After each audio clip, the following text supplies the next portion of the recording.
Masaya ka ba na hindi na ako alis? Bakit naman ako hindi magiging masaya? Siyempre naman. Tagal-tagal ko nang iniintay itong pagkakataon na to. Ikaw talaga. Pero mahal, hindi. Salamat talaga. Salamat kasi hindi ka nainip. Salamat kasi naiintindihan mo yung sitwasyon ko na kailangan ako ni ate at ng mga magulang ko. Siyempre naman, mahal. Mahal kita eh. Diba? Gagawin ko ang lahat para sa iyo.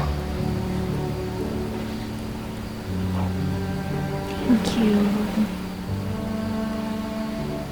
I love you. I love you. Sana Hmm. magkaanak pa tayo, no?